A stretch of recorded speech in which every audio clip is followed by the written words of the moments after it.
Teenagers often take delight in regaling their friends and family with stories that highlight their parents' foibles.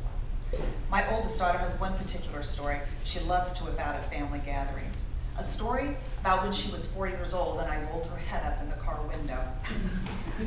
Yes, technically, this is a true story. But in my defense, it did begin to rain out as I was driving and my daughter was safely buckled in the back seat. How could I have predicted that she would squirm out of her car seat and stick her head out the window just as I was rolling it up? And who, upon hearing a muffled would think, oh heavens, that's the sound my preschool daughter would make if her car window were wedged her head pinned against a window frame. No one, that's who. I'm sharing this today as a cautionary tale. Not about preschoolers and car windows, but about the looming threat to your maternal reputation if you fail to take control of your family stories.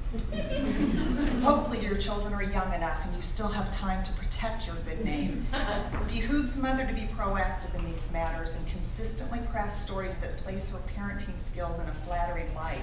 Stories that emphasize your ability to host theme birthday parties and dutifully attend key award ceremonies and sporting events. Stories that, gosh darn it, showcase her competence. And this is precisely where the family photo album comes in so very handy. While photo albums are frequently lauded for their usefulness in preserving treasured family memories, I have found that as my children get older, my photo albums are indispensable for preserving my reputation. Now, you may be one of those people who believe you don't have time for such things as photo albums. I completely understand. But I'm not talking here about the creation of bedazzled, bedecked, ornate photo albums. No, when it comes to a family photo album, I strongly believe in the wisdom of embracing simplicity and imperfection. A picture is worth 1,000 words, right? So for now, just slap that beloved family picture on the page of an album and pin down the memory. You can always elaborate, emboss, and embellish your album later, or not. Yes, there will be friends that will mock you. No need to get defensive. No need to put them in their place. Leave that to their teenage children. You, on the other hand, will have albums to serve, not only as counterpoint to the not so flattering stories that your teen will inevitably remember about their childhood, but also to rectify any completely inaccurate stories that your teenager, in their hormonally induced haze, might concoct. For example, at the age of 17, my youngest daughter stood in our living room, conveniently close to the bookcase that houses our photo albums, and complained that we never celebrate her birthday.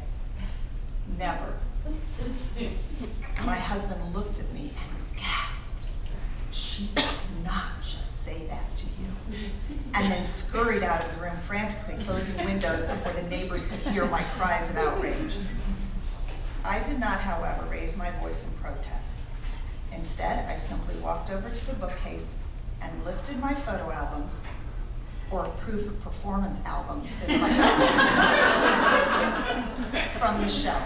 And before my daughter could take her next breath, they were open on the table before her, open to scenes of wondrous birthday celebrations of days gone by.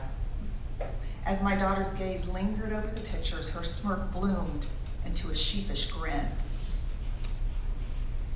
A teen's childhood will only be as happy as they remember it being. So don't you let them forget it. I beg you not to scatter your treasured family photos into the black hole that is the internet, or worse, leave them trapped inside memory sticks. Instead, go low tech and make yourself a photo album, or 2 or 3. Be the keeper and creator of your family's stories, because, as the Hopis say, the one who tells the stories rules the world.